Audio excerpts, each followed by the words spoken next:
Yeah, we ready? Hello, everybody. Welcome back to Mondays with McGriff. Monday, December 15th, 2025. This is season 3, episode 6. We are very thankful to everybody who is subscribing to YouTube. So we want you to go to YouTube. We want you to subscribe up and link up with Mondays with McGriff. We're also putting some other content on YouTube. So we're just trying to build that platform. It's a little bit different than the other social media platforms. It's just designed. You can go and just see Bartow basketball content there when you need it. So make sure you subscribe to YouTube. I think we're up to about 30 subscribers, which in a couple, 3 weeks, we've been doing it 3 weeks. I think it's excellent, okay? All right, my soapbox, right? We always start with my soapbox, okay? I want to congratulate the Lakeland Dreadnoughts. I know they did not win the state championship. Hey, getting to the state championship is hard to do. They ran up on them people. That's what we called it back when I was growing up. They ran up on them people. St. Thomas Aquinas, 29-0. Somebody asked me, one of my buddies, my Kathleen buddies called me and asked me, was I disappointed that they lost as a Kathleen guy? No. But as a Polk County guy, I'm rooting for Lakeland. So if they would have won it, I would not have any malice in my heart because those kids are kids from our community. And I want them to be successful. And I think that them being who they are helps lift our county. So, I don't know nobody from Aquinas. And Aquinas also is the basketball champions in my class. So I'm not rooting for Aquinas. I was rooting for Lakeland. My uncle, he's still in mourning, went to the game. I don't know if he went to the game or not, but he went to every other game. This game was a Thursday game. So anyway, congratulations on the great season. All right, shoulder pads to the right. It's basketball season in Hollingsworth Road, and they're our district opponents. And so we are glad that Henderson and all those guys are back in basketball. Congratulations on the great season, okay? Last week before Christmas break for the kids and teachers, the kids always think that they're excited and they ready and they tired of the teachers. Kids, I want you to know the teachers are tired of you too and looking forward to the break. And we'll be looking forward to that. I think it's a 2-week, 17 or 18-day break last week here before Christmas break this Friday, okay?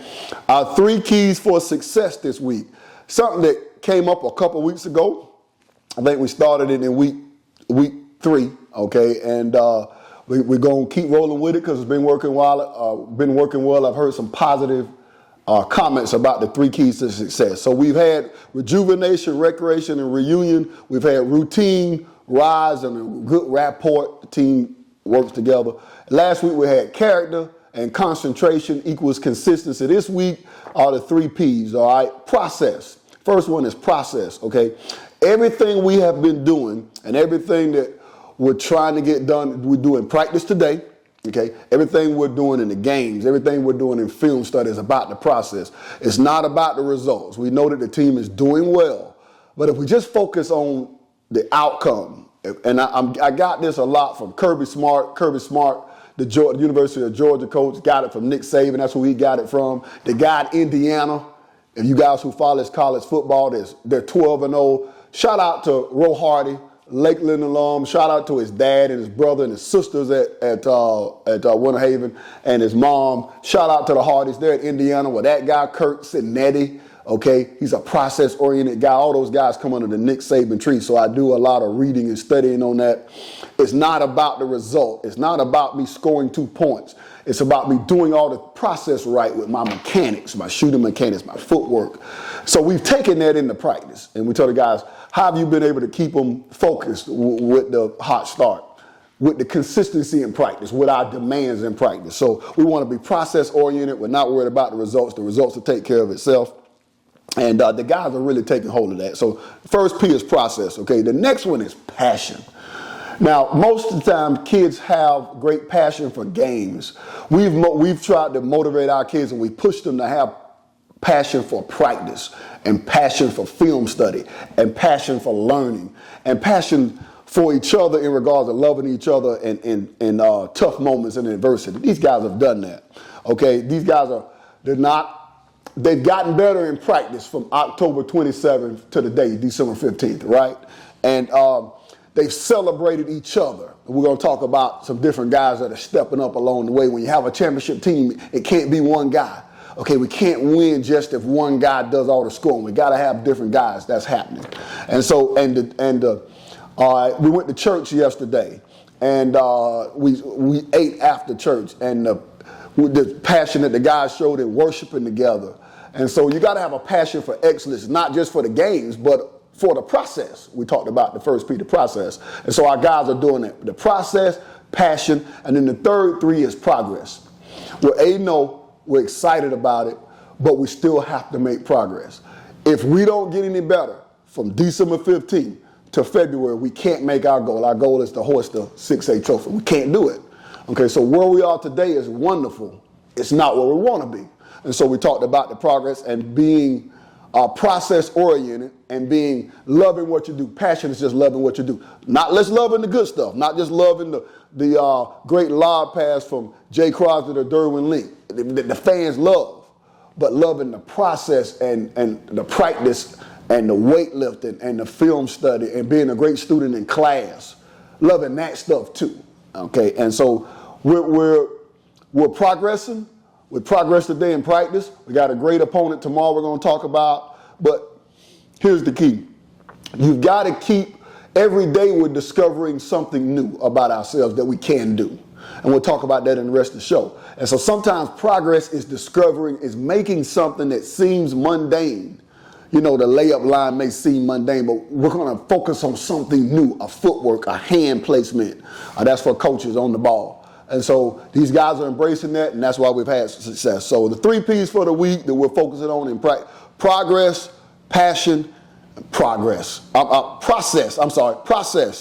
right, there's a process, passion, and progress. Okay, the 3 Ps for the week for the Yellow Jackets. Okay, reviewing last week, we're going to the next part of the program, the review last week.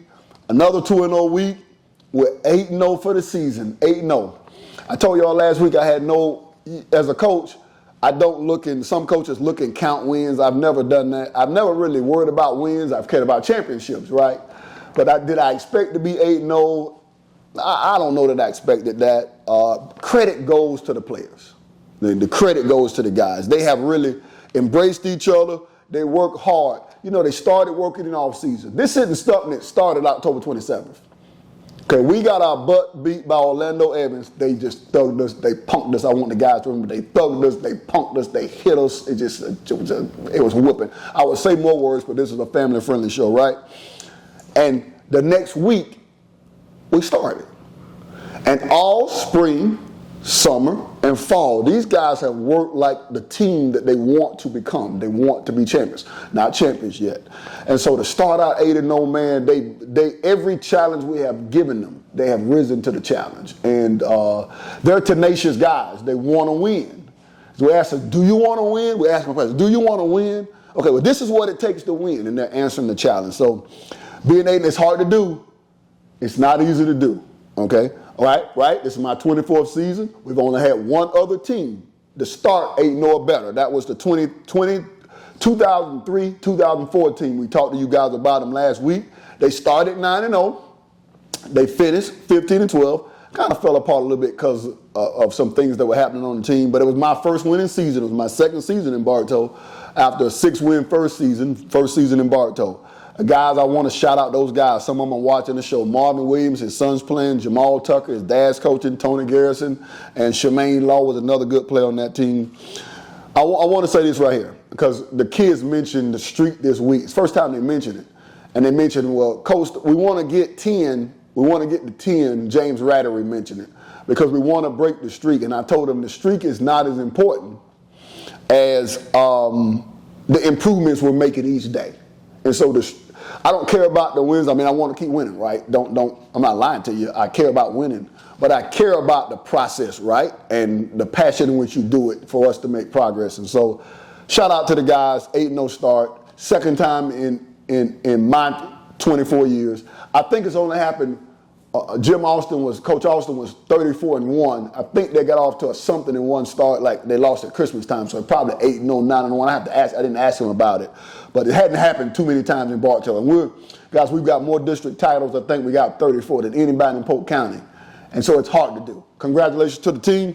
Not our goal, but it deserves to be celebrated, and so let's celebrate it. Okay, let's move to the review. Tuesday, December 9th. We beat the Sebring Blue Streaks. Okay, we beat them 78-66. 78-66 in Sebring. Series history. We are now 6-2 against Sebring. We won 3 in a row. Can't figure this out. We are 2-2 in Bartow against Sebring, and we are 4-0 in Sebring. So we're on high alert next year because we play them every year, and we don't want to have a losing record against Sebring in Bartow. We don't have a losing record against much anybody in Bartow. And 6-2 against them, won 3 in a row. We won all 4 games I love going down to Sebring. They had a great crowd down there. The people come to the games. It's a lot like Bartow, and so we'll take the win against Sebring, right? And Sebring's going to surprise some people. Hester went crazy on us. We're going to talk about that. Last week, we gave the keys to beating Sebring. All of the keys, we accomplished none of them. Not a one. Offensive efficiency, take good shots. Nope, 3 for 17 from the three-point line. Barely shot 50% from twos, okay? Low turnovers. Nope, had 19. Ball movement and people movement. Nope, had to call a timeout and say you will pass it or sub out. Sometimes people, what is McGriff saying? Let me tell you what I said during the timeout. Pass it or sub out. We didn't have it, okay? Defensively, you got to know what we said. We got to know what Hester is. He wants to take threes. I had 29. Congratulations. He was cooking. We won one of them timeouts and said, we can't guard him. You can't guard him. You can't guard him. You can't. With 29 points, we fouled him. 10 for 14 from the three-point line. He hit 4 or 5 threes. He had 5 or 6 assists. He dominated the game. So we accomplished none of the stuff we set out that I said. This is what it's going to take to Sebring. I was wrong. I didn't think we could beat them unless we did those things, and we did none of them. None of 4. So, Coach, how do we beat Sebring? We forced 29 turnovers and scored 36 points off the 29 turnovers. So when Hester won control of the game, they were turning over like a chain machine, like a Apple turnover. 29 turnovers, 36 points. We have been talking about we want to score 1 point for every turnover we force. Well, we scored more than that. 36 points, 29 turnovers. Terrific. That was great. And that's why we won the game. Okay, there's no other factors. That's why rebounding was a wash. That's why we won the game. Okay, opportunities for growth. Okay, we're having some careless turnovers that are hurting us. Listen, guys, we got a new team. Everybody says, well, you got a lot of people coming back. Well, you got to remember, we got 2 or 3 guys that played last year that aren't playing this year. Cyrus, first year on varsity. Z, first year on varsity. Okay, Matt Williams, first year on varsity. Derwin, expanded role. James didn't play the point guard last year, playing the point guard. Kenny Cotton expanding the role. Dylan's playing inside and out. And so we're having some mistakes just because guys, we're learning on the fly. You say, McGriff, you're 8-0 and your kids are learning on the fly? Yes. It's part of the process that we're having to do to evolve to make progress so that we can win the games we need to win in February. So with some careless turnovers, I'm hoping that we won't make those turnovers in the end of the year. We're definitely working on it in practice every day. The second thing, the opportunities for growth, dumb fouls. Man, we make some dumb fouls. And I'm not going to say anything about it's a new team. We just make dumb fouls. This is not, sometimes we don't play very bright. I did not say my team was not bright. We're 8-0. Sometimes we don't play like we're very bright with the dumb fouls. And so with stuff we can clean up. Okay, a few individuals really stood out in the game. I want to give a shout out to Jacoby Terry. Somebody's going to say, why is McGriff shouting him out? He only had 7. You look at the stats. He only had 7 points and 2 assists. Okay, but guys who are watching the game, his impact on the game is greater. He really played the full game. He played both halves. Okay, some of our guys only play one half. He's a tenacious defender. Did a great job to kind of slow down. Well, I don't know if he slowed down Hester, but to kind of bother him to create some of those. I think Hester had 11 turnovers. So all the points and stuff like that, you ain't going to beat anybody if you got 11 turnovers. And so Kobe contributed to that. He's getting better with making the right plays offensively. We're going to talk about that in the next game as point guard. Part of the process, he plays with passion. Okay, and he's making progress. Okay, some other guys that contributed to the win. Derwin Link had a real good first half. Not so good the second. Real good first half. 13 points, 6 for 9 from the field, 8 rebounds. I wanted to get the double digit. Derwin Link, I know you're watching. I know you love watching the show. I know. Shout out to Bacon, who shouted us out on a podcast he was on. Bacon, we love what you're doing in Polk County. He's right now. Bacon is in Dubai. Keep it going. And we appreciate you and your faith, you and Miss Kenny's faith in us with Durbin. He's getting better. Durbin, you got to get double-digit rebounds in every game. That's what we're looking for. This is what we're going to need. You got to be ferocious. You got to be an animal. You got to be a lot on the glass. Hey, it's chicken tenders up on the glass. I don't know if you're a chicken tender guy. I guess I need to ask you tomorrow before the game. Are you a chicken tender guy or are you a regular chicken with the bone? I think you're a bone guy. Act like it's a breast or a chicken thigh or a leg on that backboard and go get it. We need double digit, but 8 is good. Think about this with Durbin. 6 blocks. That's okay. 13, 8, and 6. And I'm telling you, he didn't play a great second half. He was on pace to have a double-double or maybe a triple-double with blocks, okay? You can do it. Too many turnovers, dropping balls and stuff like that, but had a good first half. Jay was solid through spurts of the game. 22 points, 8 for 17 from the field, 2 for 8 from 3. He did have 4 assists. Okay, he's like a regular John Stockton and Chris Paul here with his assists here lately. We got some more stats about that. Was solid. Wasn't great, but was solid. And James was in foul trouble the first half. Dumb fouls. 17 points, 5 for 12 from the field, 7 rebounds. Man, I love rebounding. You guys know. Offense, here's the quote. You want to get a quote from Coach McGriff? Offense sells tickets. Defense wins games. Rebounding wins championships. That's why I believe in that, and that's why you hear me harp on rebounding over and over and over. James with 7 rebounds is terrific. Most of it the second half because he set the bench. He was trying to coach the team with me the first half because of the dumb fouls, right? And 5 assists. Okay, 17, 7, and 5, okay? It was a fast-paced game. 7-8, 66. If we don't turn the ball over, we're putting 90 on them. People think I'm a defensive guy and stuff like that. I want the game to be low scoring. No, I want to score 90. I just don't want you to score with 50. So I want it to be low scoring on your part, but I want to score 90 if we can. We didn't, but we'll take 7-8. And the 78-66 victory over Sebring, our third in a row with 6-2 against them. We have not lost in Sebring, and that's a heck of an accomplishment. It's a tough place to play. Okay, 7-0 going into Friday.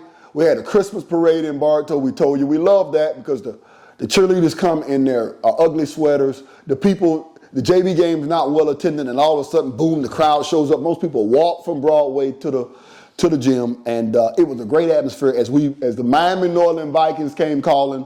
Okay, and we beat them 68-61 Friday, December 12th. It was our first win against Northern in Bartow. Okay, we played 10 times, and I think we played. This is our third time playing in Bartow, and this was our first time beating them in Bartow. And I like Coach Williams. I think he's a Hall of Fame coach. But I don't want to lose to anybody. I don't give a shit if it's Pat Riley or Eric Spoelstra or Steve Kerr. I don't care who it is, right? And so we got off the snide, okay? 68-61 victory against Northern on Friday. The series history now is 4-6. Which is not great, but it sounds better than 3-7. And we were 3-6 going into the game. We're 4-6 against Northern. Okay, I want to shout out, we beat them in 2010. It was the times we beat Northern. And think about this. So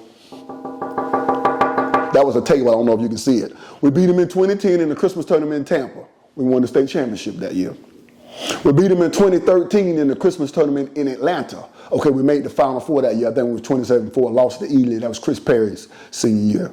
We beat them in 2020 at Norland. Okay, that's the year we won the state. Walter Clayton's first year, Josh Simon, DJ Morris, Elijah, Zaylin Gibbons were seniors, Jaden Grady, okay, Marion Frazier, those guys. This is the other next time we beat them. So hopefully we can do what those teams have done. We'll see.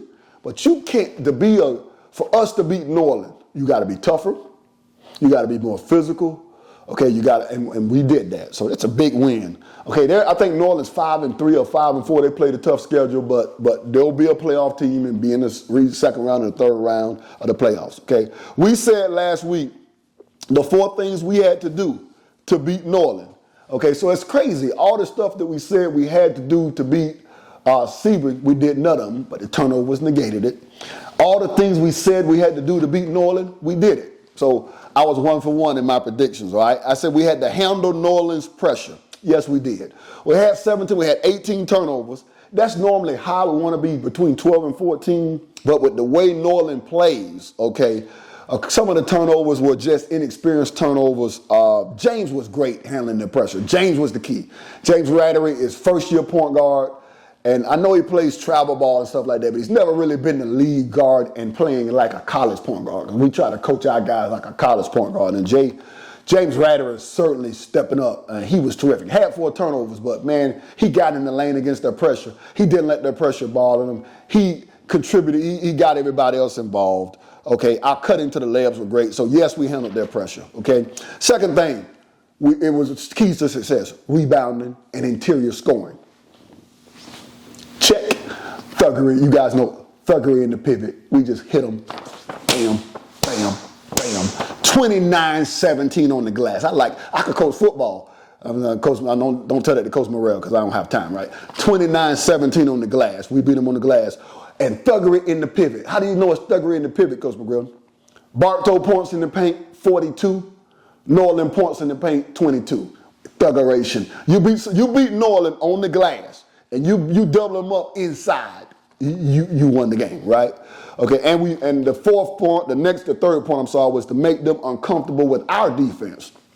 We did. We forced 14 turnovers. The point guard had 5. We held on for 43% shooting. So everything that we said that we needed to do to win the game, we did it, and that's why we won the game. Okay. Some other reasons why we won the game: 18 assists. Okay. Against Norland, to have 18 assists on 25 baskets, 28 baskets, terrific. It means we played together. You can't beat them playing one-on-one. We talked about that last week. And here's the most startling statistic. I couldn't believe it when I saw the statistic. We shot 60% from the field. Okay, if we don't turn the ball over 18 times, we put up 80 on Norland. Okay, we shot 60% from the field. We were 25 for 36 from 2. We didn't make a lot of threes, 3 for 10 from the three-point line. But 25 for 36 guys. I mean, that's about 70%. That's sensational against that team. That's what it takes to beat a team like Norland, okay? Opportunities for growth, 9 for 17 from the free throw line. We're working on this every day, okay? Some of it's about concentration and things like that, but we're working on it. And it takes... Remember the 3 Ps, we talked about the process. Sometimes free throw shooting is process oriented. Don't look at the results. Just know that we're working on it and it's going to show up when we need it. Don't be results oriented. It's a process. We're working on it passionately, okay? And it's going to happen for us. We're working on it. Another opportunity for growth, defensive IQ. Number 12 from Norland. You would think he was Steph Curry. He kept them in the game. Some of it was our IQ. After the second or third 3 hit, we're like comatose. That's my word to the kids. Don't be comatose. That means don't be dead-minded. The guys hit 3. You may want to close out on him. So we got to have a little bit better IQ. Okay. Some guys that stood out, Kenny Cotton, 19 points, a career high for Kenny. 9 for 11 from the field. They got a shot blocker in there now. Only had 2 rebounds, but he was terrific defensively. 19 points, 9 for 11 for the field. Terrific defensively. Hey, we talk about thuggery in the pivot. He took 2 charges, only had 1 turnover. That turnover was not his fault. That turnover was actually on the inbounds pass. It was James' fault. So he played a near flawless game, okay? Okay, his cutting from the weak side was great. Against Norland, puts pressure on the defense, okay? We have some video that we're going to show you. I thought the video went well last week. People really liked it. So we got 1 video this week. Last week we had 2. This week we have 1. It's a video with me narrating on Kenny Cotton. So it's a Kenny Cotton special. We had his special come out on Wednesday. It's more Kenny Cotton special. And I'm talking about his cutting ability and his shot packages 3 or 4 times and things to what we see and what was going to be important to beat Norland. So roll the clip. Here, Kenny's ability to understand that Norland plays tight defense and his ability to cut really helped us to get the victory versus Norland. It's a simple cut. Great pass by Jay. Here we know that Norland puts premium pressure on the ball. We told our guys on when they screen, you got to roll hard in the open space. Here's another great job by Kenny. Hard, open space. He missed call. This is a tough shot. This is a floater, not a layup, but we pulled. Floaters are great because you pull shot blockers from the basket, tough to block. If he'd have missed it, I think Link would have got the rebound. Great job by Kenny.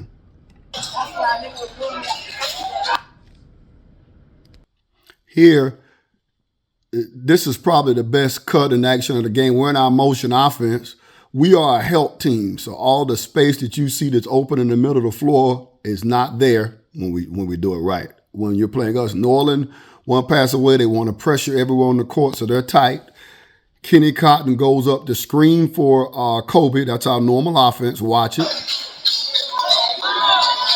Recognizes the space, cuts. Great pass by Dylan. Kenny jumps high, bucket.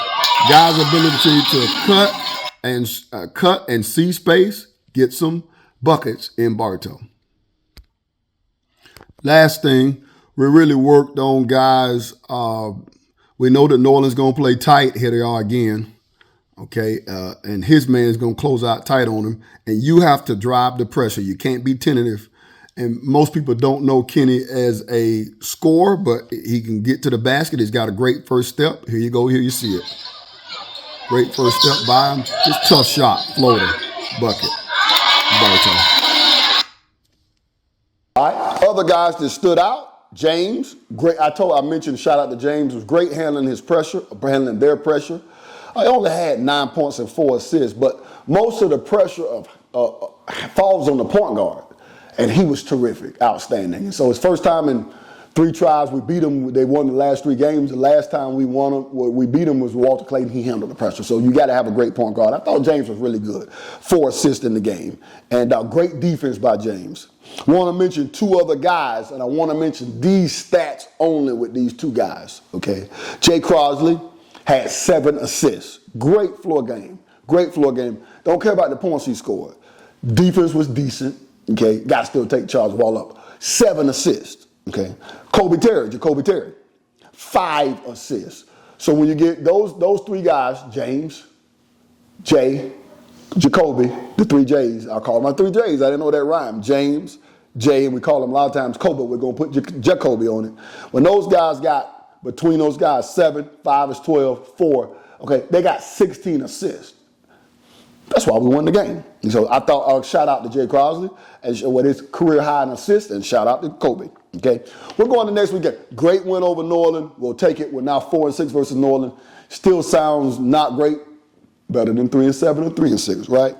And we're 8-0 on the young season. Season's about a third of the way done, right? Preview for next week's games. We're going to the last part of the show.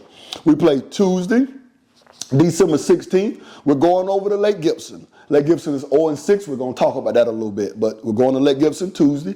JV at 6, varsity at 7:30 p.m.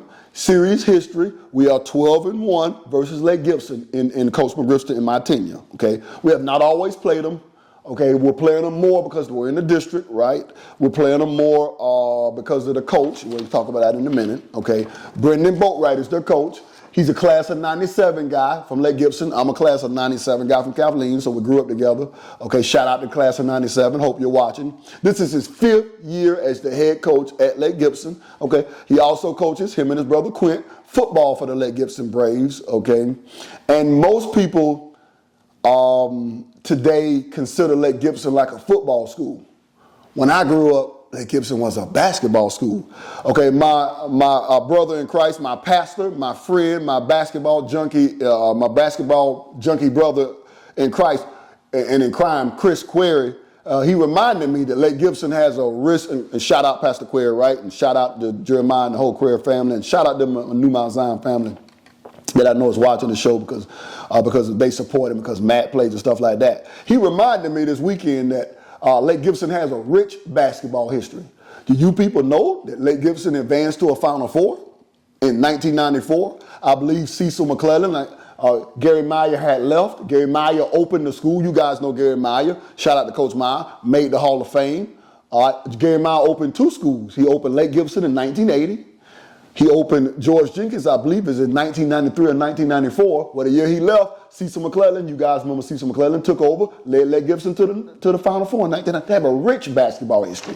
When I was growing up, you go to the Lake Gibson Kathleen basketball game at Lake Gibson, swole, people standing on the sideline. So I take that to mean Bartow has benefited from me being a Kathleen guy when it comes to playing Lake Gibson or Lakeland. Because at Kathleen, when we played basketball, we had two priorities. You do not lose to Lakeland. But Lakeland was kind of not great in basketball when I was there as a student and when I was there as a coach. Coach Hen and Coach Collins have turned that around.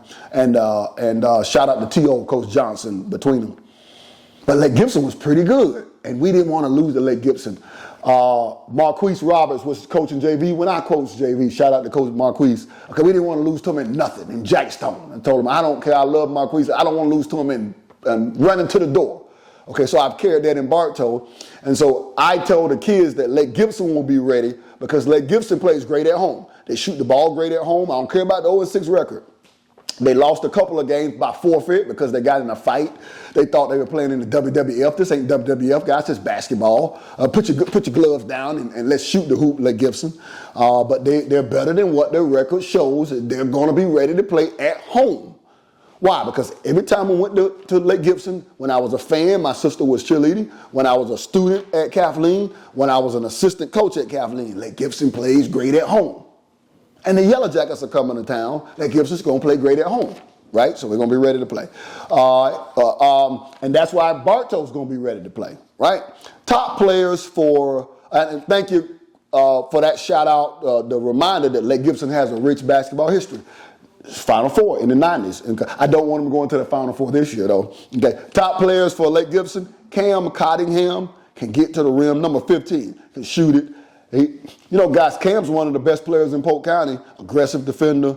He can kind of do it all. It's key for his team. He's been out, but he'll be playing on Tuesday. Okay, Derek McBride, shout out to him for, a great football season, wide receiver, big old wide receiver. He really thugged us in football. I was standing right on the sideline. He was just mushing us, taking our cornerbacks and just pushing them out of the way. I was so mad I wanted to go over there and Woody Hayes and punch our cornerbacks. Like, you don't get punked out. But he did. We can't let Derek McBride punk us out on the boards. Okay, with his physicality on the offensive end, he runs the floor well. He can make plays off the bounce. So shout out to Derek for football. This basketball, we can't let him do that in the reservation. I like that they got a name for their gym like we do. We got it a high. We're going to the reservation on Tuesday. And yes, I know Lake Gibson history. And then the Ari Lewis, number 2, quick as a cat. Played last year. Shoots the ball well. Excellent defender. Lake Gibson's 0-6. The record does not belie the talent they have, and they're going to be ready to play. Okay, they play a fast-paced style. Okay, they want to press like we want to press. Okay, so we got to take care of the ball, and they shoot threes. They play with passion and stuff like that. What will it take for us to beat the Braves? Okay, just talked about it. They press. We got to take care of the ball.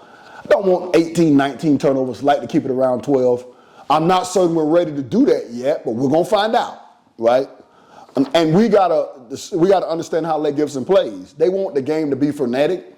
We want the game to be frenetic, but we want to control the freneticism. All right, we want it to be fast-paced. The second thing, must rebound the ball.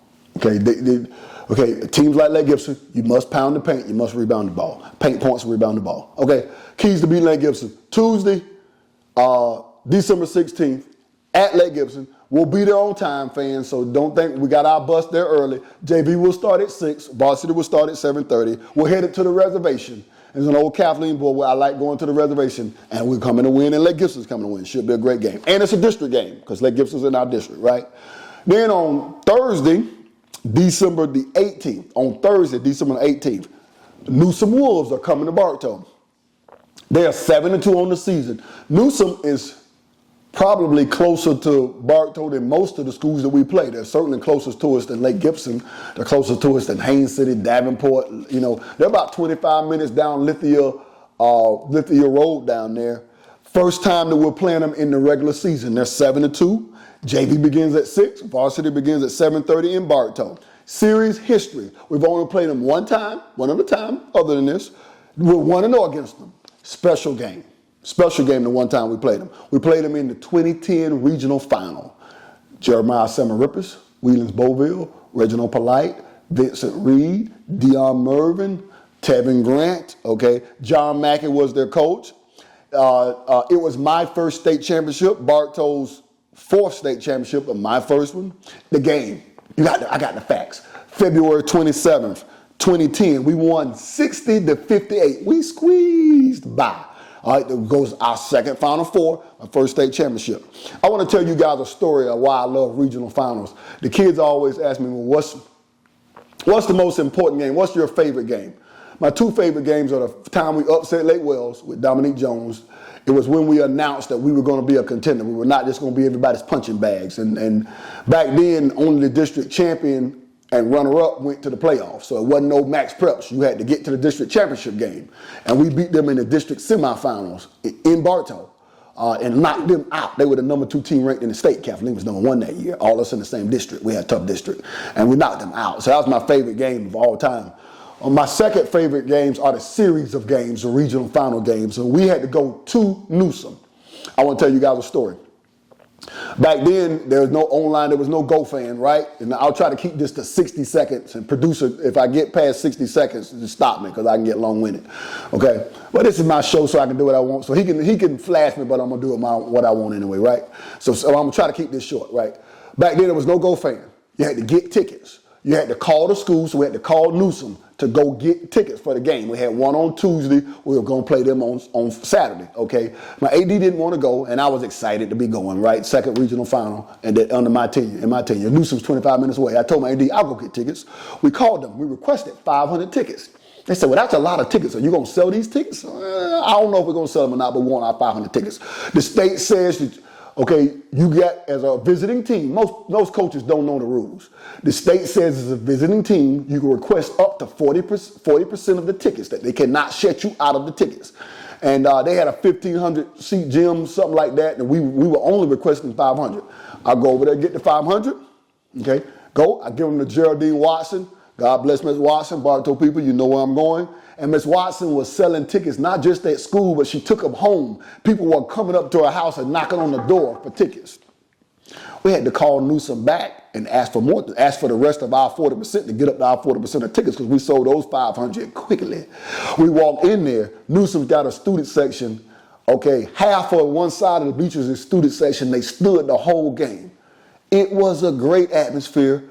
Our second regional final appearance, our second Final Four appearance, we squeezed it out. Our first state championship appearance, our first state championship in my tenure, the first win. And so that's my recollection of Newsom.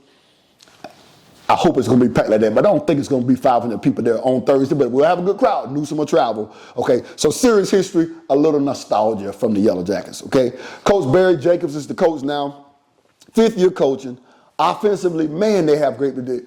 They beautiful offense. They move the ball. I call it ball movement and people movement. They play together. Okay, they want to be sound. They want to pass the ball and play together. Don't do a lot off the bounce. They can attack you off the bounce, but they're moving the ball and moving people before they attack you off the bounce. Excellent, excellent offensive teacher. Okay, defensively, they're sound. They play half-court defense. They're sound with their man-to-man. They'll switch to a zone. They play 1-3-1. They'll play a 1-3-1 at the three-point line. They'll extend the 1-3-1, right? They'll even pressure. Sometimes with a little 1-2, we call it a diamond, but it's not really a diamond. It's really a 1-2-2 full court press. So someone said, why the heck are we playing Newsom? They aren't a Polk County. You a Polk County guy. They aren't a Polk County guy. Well, they ain't like a ranked team or what. Do you know the history? Because Coach McGriff knows the history. Newsom's been pretty good under Coach Jacobs. Last year, I lost it. Yep. Last year, 24 wins. They won the district. Lost in the first round of the playoffs, right? The year before, they did not make the tournament. In 2023, 24-4. They made the regional finals in 2023. Okay, who they lose to? Winter Haven in the regional finals. No, Winter Haven was pretty good, okay? So they ain't cream puffs, okay? The year before that, they won the district. They got to the first round or second round in the playoffs. I left all of it off of my sheet here.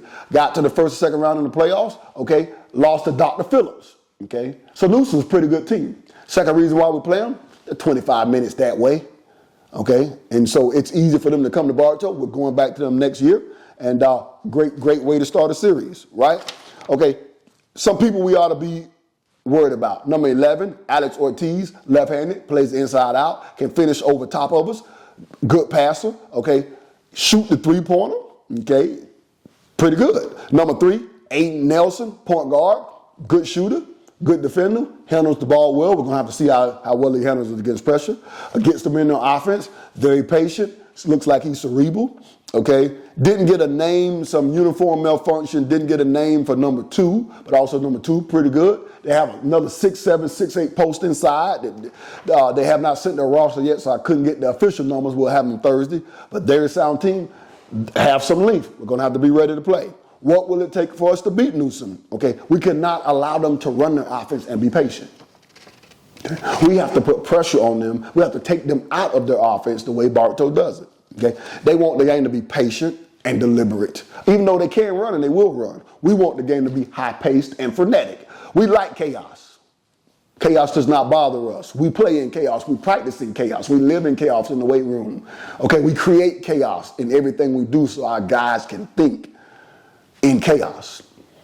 So we want that game to be chaotic. We don't want it to be controlling them running 35 seconds on the clock to the late game. We don't want that. I'm going to be mad. Okay. Second thing we got to do, rebound the ball. They got some length. We got to hit them. They're a great rebounding team, so this will be a great test for us. They got size. They got length. The coach teaches rebounding. You can tell people that teach rebounding, we got to hit, get, bump, grind. We got to thug it out. Okay. It would be nice if we were efficient offensively. Let's make 60% of our shots again like we did against New Orleans. That helps us. So we talked about offensive efficiency. We've been talking about it for a couple of weeks. First time it showed up against New Orleans when we needed it. So we hope that continues. New Orleans, the Max Preps rankings are out now, and they're ranked 150th in the state. Made the playoffs 4 of the last 5 years. Good team, quality opponent. They'll bring a crowd. We'll have a crowd. The Thursday night before the break, we don't have you on Friday before the break, so I know everybody's excited about that Thursday. We need you to come out. 6, 7:30, good opponent. First time we played them in the regular season, okay? Bartow, Newsom coming to Bartow, okay? We appreciate everybody's support of the show. We want you to like and subscribe again to our YouTube channel because that's where we're dropping this and the viewership is going up. We thank you all for your support of the show, of social media, and we thank you all for your support of the games. Get on out to the games. We got 2 more great games this week. See you in Yellow Jacket Land. Alright, cause we in the trenches.